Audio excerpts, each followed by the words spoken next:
And now we welcome Dr. Hala.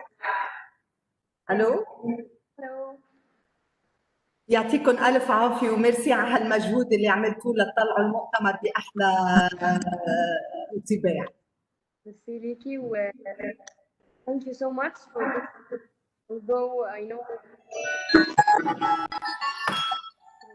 our beloved Lebanon, may Allah give us strength to rebuild and flourish always. So thank you. الو عم تسمعيني دكتوره؟ Yeah, can you hear me? اوكي فيني بلش؟ Inshallah. Hala is now presenting autism and prosthetic rehabilitation from Lebanon, implantology, and medicine university, North Lebanon. Okay, start now. اوكي ميرسي للستاف كله اللي اشتغل على المؤتمر، ميرسي على الانفيتيشن اللي عملتوا لي اياها. بدي اتشكر قبل ما بلش جامعه البلمند عصام فارس فاكولتي اوف تكنولوجي اللي فتحوا لي باب الجامعه والكونفرنس روم لا اقدر اطلع معكم من دون مشاكل بالانترنت. الكونفرنس تبعيتي راح يكون عنوانها بروكسيزم اند بروستاتيك ريهابيليتيشن.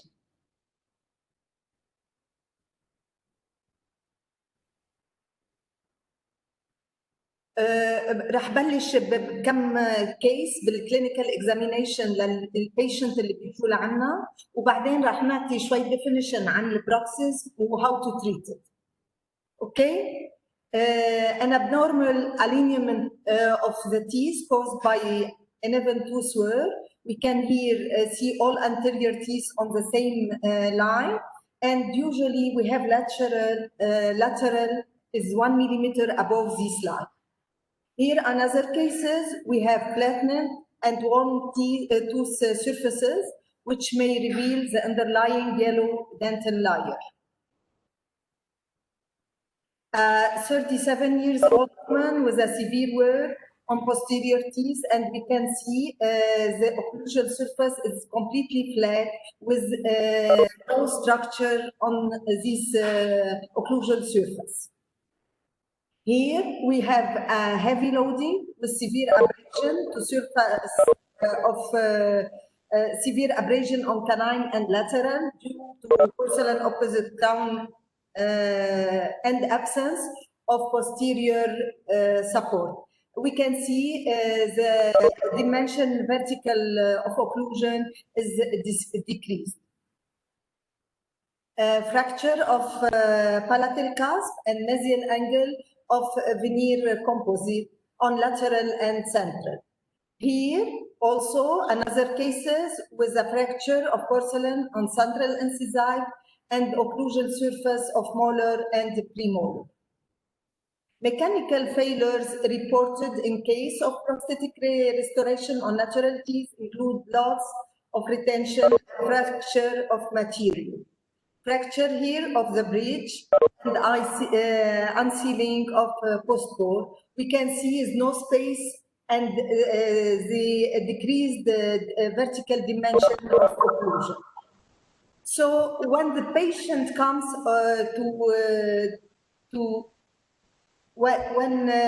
the patient comes to dentist, some of assessment methods are to be followed for accurate interpretation and treatment, and there are questionnaires, clinical evaluation, and intraoral appliances. We will begin after clinical examination by asking some questions, like, is anyone here grinding your teeth at night? Are your teeth or gum ever sore on awakening in the morning? Do you experience temporal headache on awakening in the morning? Is your jaw ever fatigued or sore on awakening in the morning? Are you ever aware of bending your teeth during the day? And are you ever aware clenching your teeth during the day? And we will ask our patient, do you brush?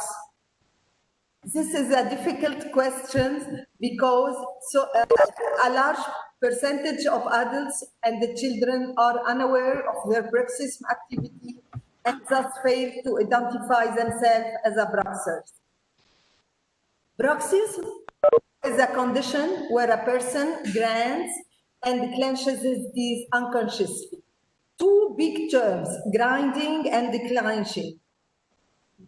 Grinding اذا دورنا عملنا ريسيرش على جوجل رح نلاقي grinding is to wear smooth or sharpened by abrasion or friction.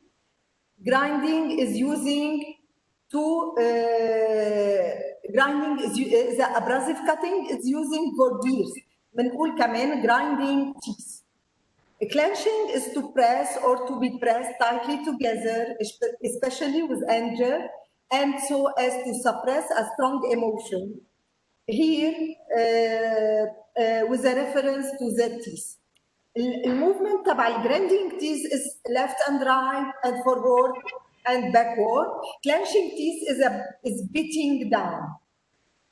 The pressure that can be generated across the teeth can range from 100 to 600 psi, and this is an incredible amount of force. Sequelae of bruxism include tooth wear, muscles pain in TMJ, fracture, headache, and mobility, and some another multiple clinical findings. First, we will beginning by talking about tooth wear. It's a progressive loss of tooth surface due to the actions other than those which cause tooth decay or dental trauma. It is increases with age, and it's considered to be analogous to bruxism. We have many levels of tooth wear.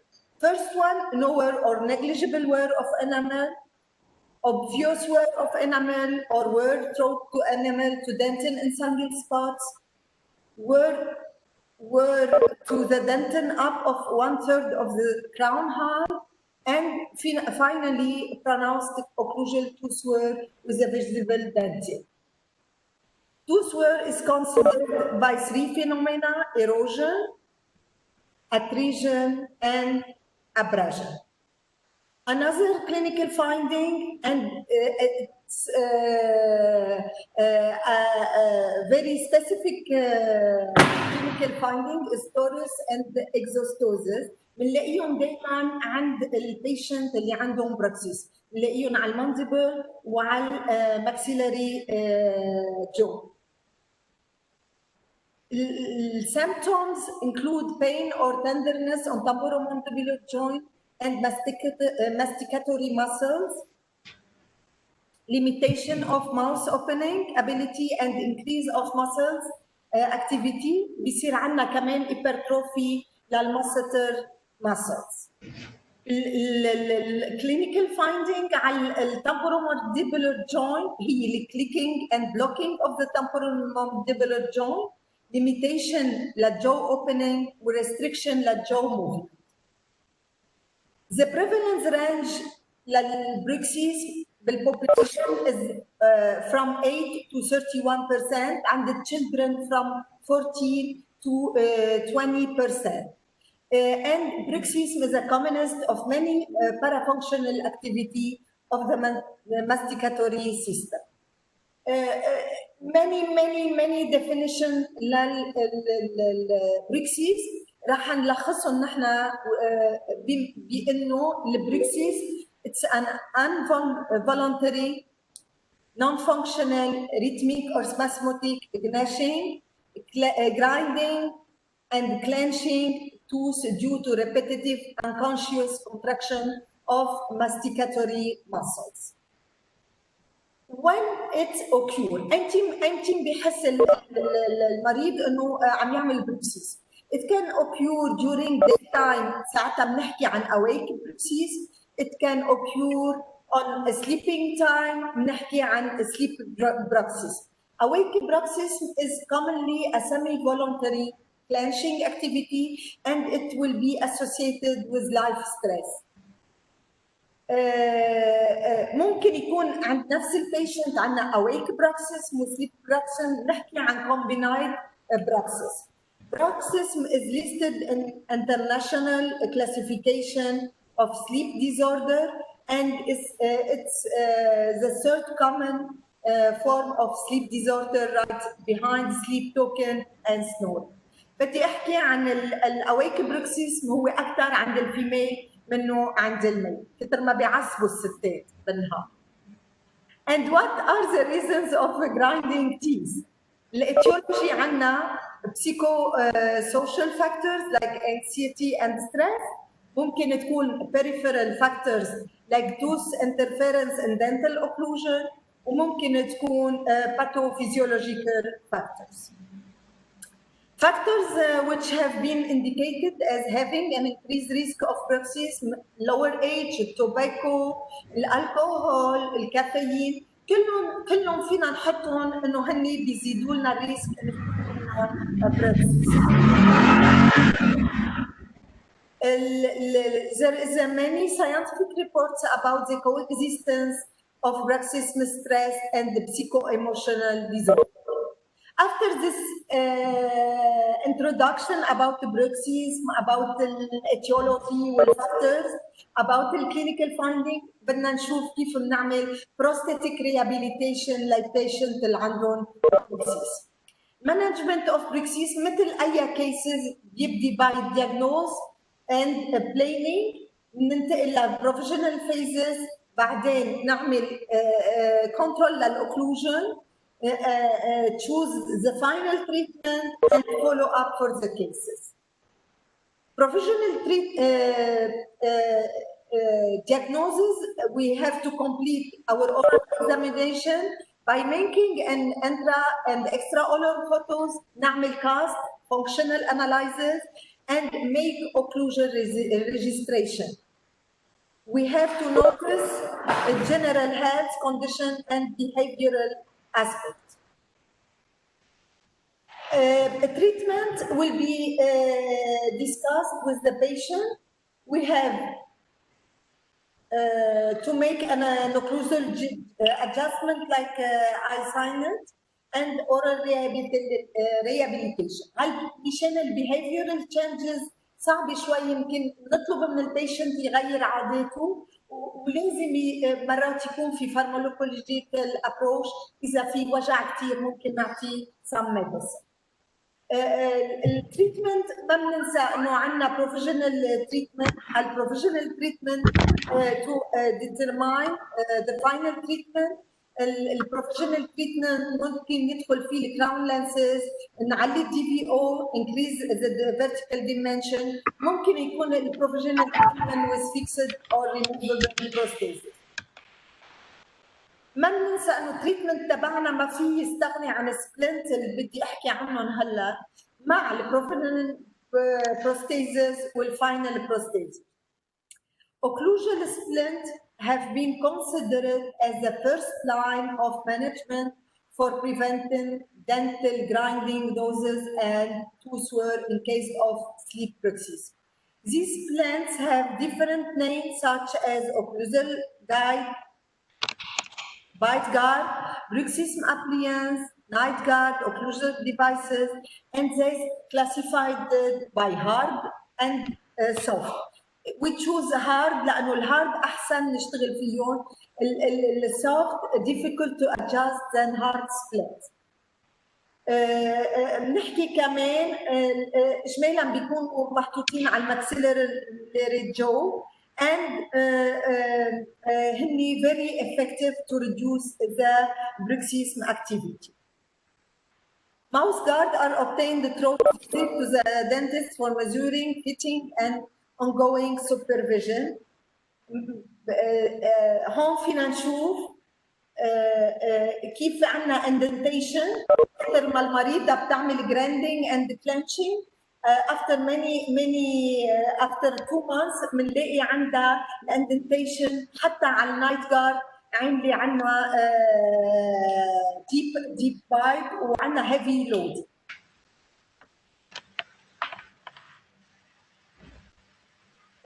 ما ننسى انه نعمل بعد ما بنحط سبلنت بالترم نعمل اوكلوجن كنترول.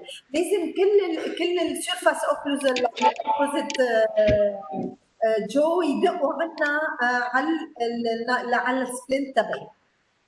لنحكي عن some clinical cases. هالكيسز بيتراوحوا منا من السمبل كيسز اللي هو البروكسيسم بسيط عندهم للتوتال ماوس ريابيليتيشن بالكيسز الاصعب. هون عملنا الكيس بكومبوزيت ريستوريشن كومبوزيت فور سمول ويرز. ما ننسى انه عندنا ريسك اوف بريكج اوف ريستوريشن، لانه لما بيكون عندنا الكومبوزيت على السيرفاس ما ننسى انه هو معمول بمولدينج، والجراندينج تيث او الجرانشنج تيث ممكن يعملوا لنا بريكج لهالريستوريشن. another case هون عندنا هالبيشنت جاي مع unsealed bridges. عندنا أول شيء we have to restore function and aesthetic restoration, make extraction, do endodontic treatment, periodontal treatment, control the hygiene, make a provisional control and increase the vertical dimension of occlusion. شوفوا قد ايه الفرق عنا بالاوكلوجن هي ومرتاحه المريضه وبالفيرتيكال اوكلوجن. بنصلحها لما بنعمل، اذا بتلاحظوا عنا عملنا اوجمنتيشن بالكومبوزيت، عملنا كومبوزيت لانسينج هون، عملنا بروفيشنال كراون. شوفوا قديش زدنا الكومبوزيت على الاوكلوجن سيرفاس لنعلي الفيرتيكال ديمنشن. ممكن تلاحظوا البايت قد ايه فتحت عنا. اوكي، زدنا الاستاتيك زبطناه. ما ننسى انه بكل الايتابس عنا لازم نحط سبلنت بالبروفيشنال فاز وبالتريتمنت فاينل تريتمنت فيز لازم يكون عندها سبلنت.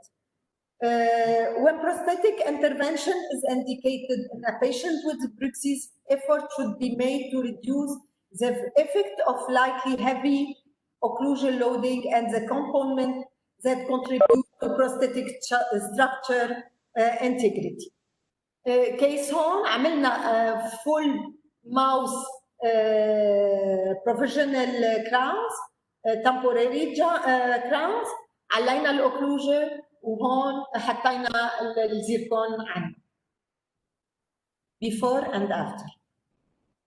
هيدا الكيس بحبه كثير لانه البيشنت اذا اجى مزعوج كثير من الاوكلوجن تبعيته. اذا بتلاحظوا الفيرتيكال الو الفيرتيكال هاي تبع اللينس قديش طول السنين، قديش الابرجن قويه عنده. after making clinical control, clinical examination فينا نشوف الدنتين كيف مبين عنا الكسور باخر ستيج عنده. حتى فينا نلاقي نشوف عنا البالب، الشامبر بيلبير البالب عنا. after clinical examination بلشنا نعمل composite lancing sealing. شوفوا قديش علينا طول السنين. رجعنا زبطنا الاوكلوجن بالكومبوزيت. بننطر فتره 2 ويكس لنشوف اذا بيصير عندنا pain on TMG او masticatory muscles. بنحط سبلنت خلال هالوقت. بعدين بننتقل للتوث بريبريشن، بنعمل بروفيشنال كراونز. بننطر كمان 2 ويكس، بننتظر اذا ما صار عندنا مشاكل، ما صار عندنا وجع راس، ما صار عندنا بين بالمسل ماستيكاتوري مسل، ساعتها بنخلص التريتمنت تبعنا. Relationship between bruxism and prosthetic treatment is the one that related mainly of the effect of the former on the later. Another cases بنقيس الفيرتيكال ديمنشن، نعمل ريجستريشن للاوكلوجن، نعمل ادجستمنت للاوكلوجن. الفيكس بروستيزز لازم تكون سكسسفول. قديش الريت تبع السرفايفل تبعها؟ اذا ما حطوا السبلنت الريت كثير صغير، اذا حطوا السبلنت غيروا العداد تبعهم ممكن توصل السرفايفل ريتس لاكثر من 50 years. ميكانيكال فيلر بيكون عندنا loss of retention, fracture of material, and marginal degradation.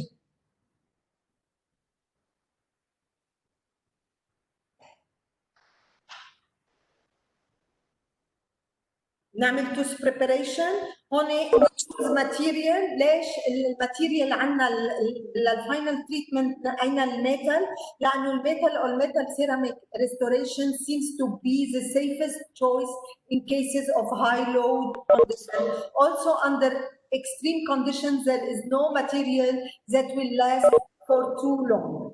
الجولد اكريليك هن احسن شيء لانه هن بيتحملوا الهيفي براكسرز.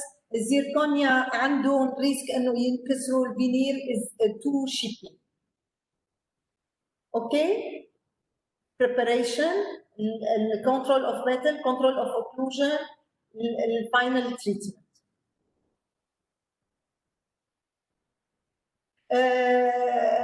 The effect of bruxism on dental restoration implant. Bruxism may include among the risk factor and it associated with increased mechanical and technical complication and prosthetic rehabilitation. Early papers on survivor or fixed prostheses on osteo-integrated implant often refer to bruxism and heavy occlusal loading as a cause of implant failure. مثل ما بنشوف عنا لما بيكون عنا دنتال implant بنفضل انه ما يكون في occlusion قويه على الامبلانت سبورت البروستيزيس سبورت باي امبلانت. بدي احكي هاو تو ستوب بروكسيزم. مرضانا كلهم بيسالوا كيف بنوقف انه نكون نعمل بروكسيزم او نكز على سبيسنا مثل ما بيقولوا عنها. There is no treatment to stop bruxism including prosthetic treatment. Counseling behavioral strategies, splint therapy, and medication can be used to as different way reducing the effects of bruxism. The management of bruxism should focus to prevent progression of dental wear, reduce the teeth grinding sound, and improve muscles discomfort and mandibular dysfunction in the most severe cases. حبيت احكي هلا بالوضع اللي نحن فيه عن الكورونا بوجوده بظروفنا هيدي وقديش عندنا بيشنت بهالفتره عم يجوا عاملين بروكسيزم. الكوفيد 19 outbreak may lead to major impact in applied oral science for the next years. Remarkably, it could be expected that psychological factors associated to pandemic may lead to a great risk of developing worsening and perturbating bruxism, mainly awake bruxism and temporomandibular disorder. Oral pain specialists should be aware of these facts. من هون لازم يكون نريح مرضانا. هالبانديميك لازم نتعود عليه ونتعود على وضعنا الصحي، نتعود انه نحن بده يصير عندنا بروكسيزم مثل ما عم نخاف من الكوفيد 19. مش بس الكوفيد 19 ممكن يعملنا ستريس ويعملنا بروكسيزم، كمان انتم عرفتوا عن الاكسبلوجن اللي صارت بالبور ببيروت قد ايه اثرت على نفسيتنا بلبنان وعلى نفسيتكم كمان لانه بعرفكم قد ايه بتحبوا لبنان وبتحبوا اللبنانيين. At the end, at present, there is no effective treatment مثل ما قلنا to eliminate bruxism permanently. Therefore, the therapeutic approach is steered towards attempting to prevent damage and to treat the pathological effects of bruxism on the structure of the masticatory system.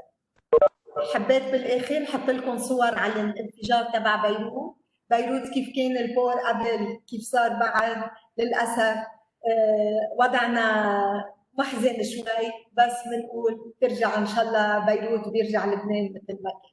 ميرسي لكم، ميرسي لحضوركم، وبتمنى تكون هالكونفرنس اعطتكم ولو لمحه بسيطه او ساعدتكم بشيء بسيط عن البريكسس.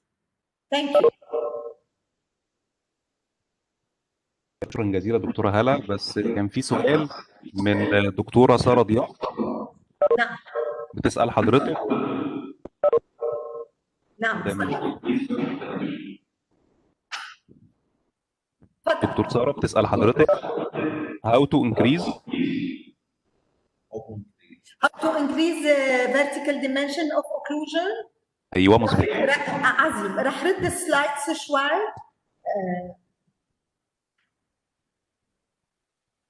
رح رجع السلايدز شوي لمحل ما علقت الاوكلوجن.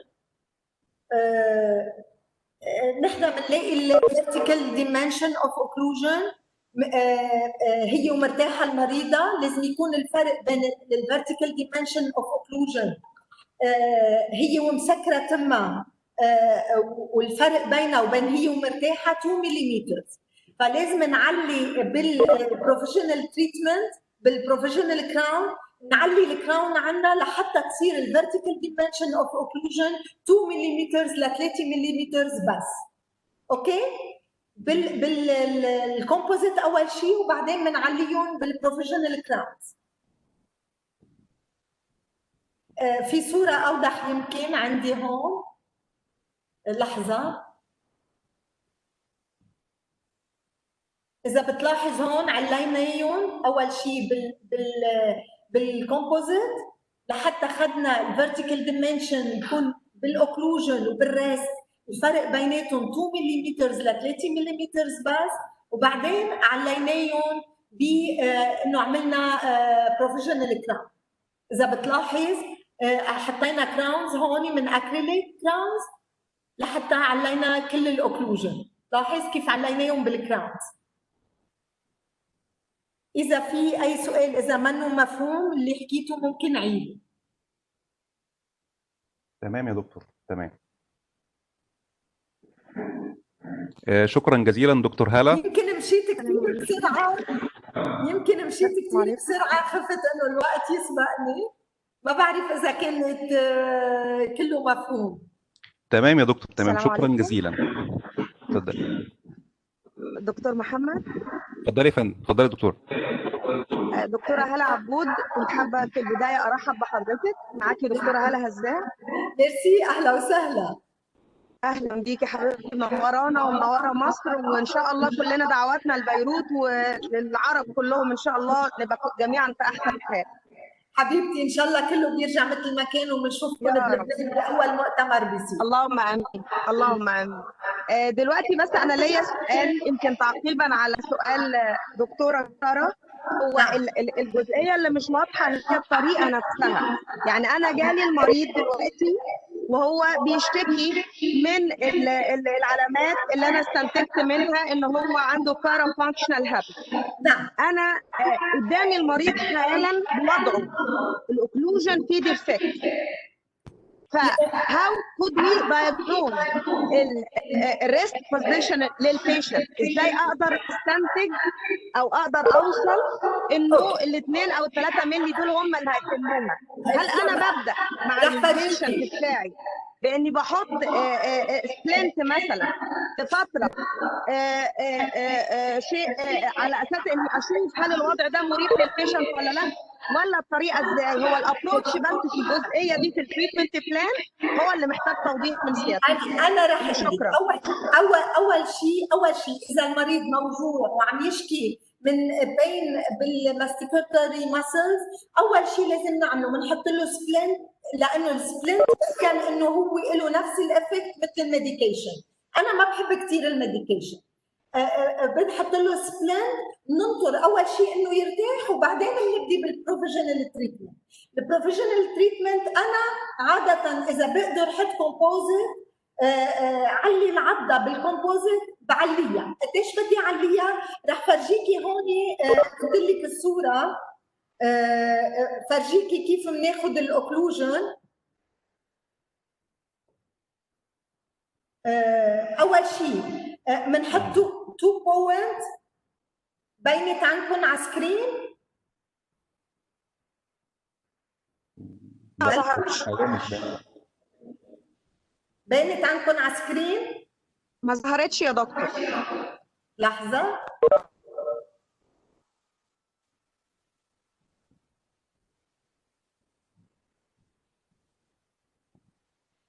أول شيء بنحط لنقدر ناخذ الفيرتيكال دايمنشن اوف اوكلوجن كثير سهل.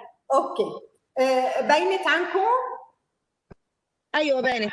اوكي بناخذ نقطتين، وحده على الدقن وحده على المنخار، بناخذ بورقه بنعلم هالنقطتين وبنقول للمريض يكون مرتاح، يتنفس، ياخذ يعمل اكسبيريشن وانسبيريشن الاكسبكتوريشن منو ياخذ نفس اكسبيريشن اوكي سوري ميشيل لاني انا فرنش اديوكيتد.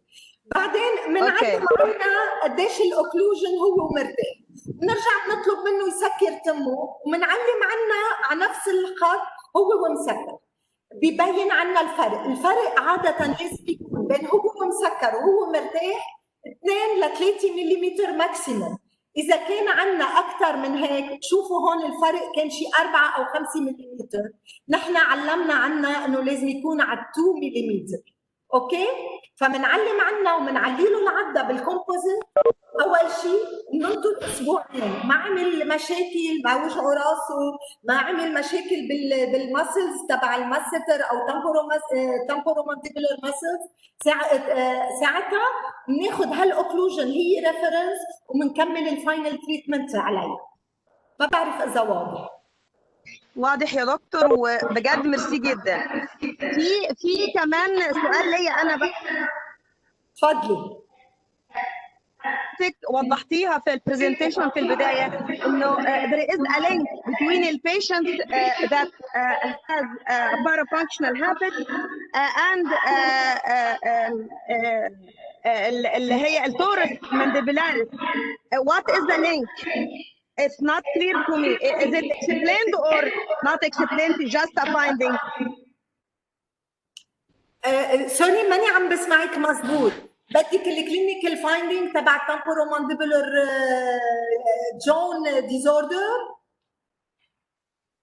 يس حضرتك قلتي انه في لينك ده فايندينج كلينيكالي موجود بيلاحظ ان المرضى دول بيبقى عندهم تورس مانديبولاري، فهل هي لها اكسبلانيشن ولا جاست فايندينج؟ نحن قلنا رح رد لك الصوره دقيقه بس. هون هيدي الصوره اللي عم تحكي عنها. اوكي ممكن اللي كان فيها التورس مانديبولاريس انها موجوده. حضرتك كنت بتقولي الصوت كثير مش واضح يا حبيبتي، كثير مش عم بسمعك مزبوط، عم بيقطع الصوت. طيب يا محمد لو صوتك انت اوضح مني وصل لها السؤال. طيب بعد اذن حضرتك بس ممكن تكتب لنا السؤال تاني؟ هيدي الصورة اللي عم تحكوا عليها، هيدي الصورة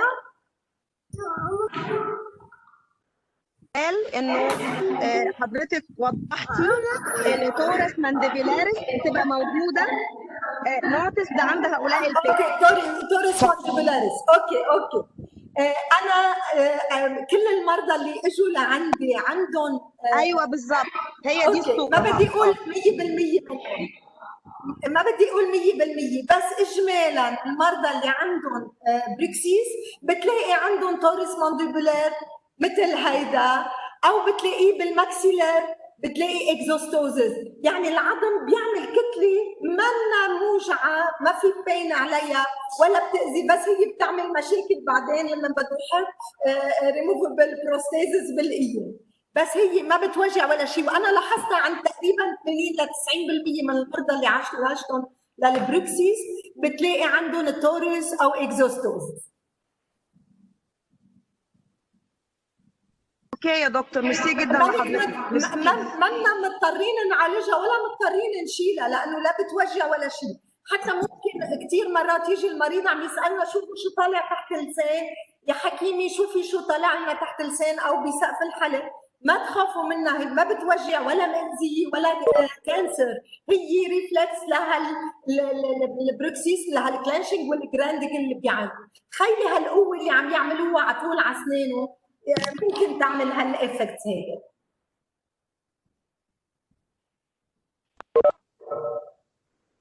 سؤال ثاني؟ انا مبسوطه فيكم كثير. سؤال ثاني؟ دكتورة هالة. نعم. ايوه السلام عليكم، بشكر حضرتك على المحاضرة البرزنتيشن الجميلة ديت، كلنا استفدنا منها. الله يخليك. معاك دكتور عصام جاب الله، فايس بريزيدنت ذا كونفرنس. كنت عايز اسالك بس هل في حالات بروكسيز في التشيلدرن، في الاطفال؟ الحالات الاطفال اكثر بكثير من الحالات عند الكبار، لكن هالبروكسيزم هيدا عند الاطفال بنلاقي الام بتجي بتقول يا حكيمي ابني هو بالليل نايم بيزحل اسنانه، يعني بحبهم بنسمعه عم بيحف اسنانه، وانتم ممكن تلاحظوا هالشيء، لكن هيدول علاجهم نحن ما بنعمل علاج بالسبلنت او بنعلي العضه او بنعالج، لانه هودي علاجهم بعد ما بتروح الدنتيشن تبع الاولاد الصغار، اللاكتيال دنتيشن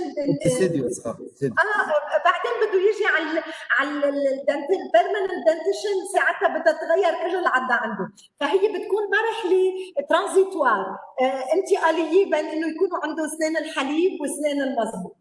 ممكن كمان انا قريت كذا ارتكل ممكن يكون له علاقه ب some parasites موجودين بالبطن او بيعملوا انه البيبيز او الاولاد الصغار يعملوا كلانشنج تيث. شكرا. الله يخليك. عندي نوت وحده انه لما بيكون المشكل زايد عن حده ممكن نعطي ميديساين او ادويه تهدي شوي ترخي شوي.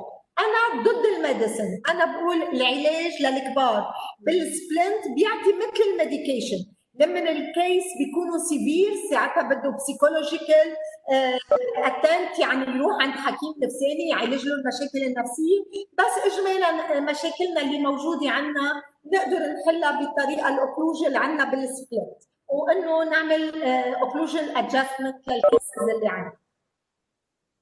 شكرا دكتورة هالة. ان شاء الله اكون فتكم بشيء بسيط من المعلومات اللي عندي. طبعا دكتوره بكل تأكيد.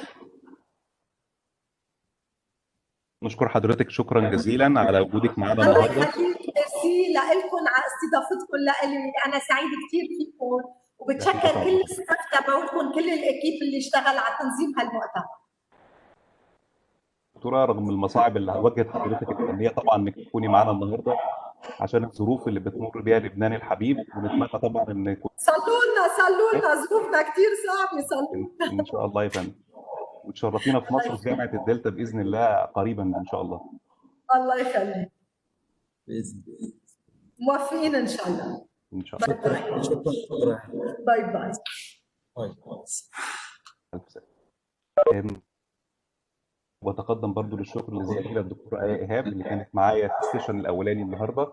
في استراحه قصيره وهترجع طبعا المحاضرات باذن الله على الساعه 2:30 مساء بتوقيت القاهره. السلام عليكم ورحمه الله.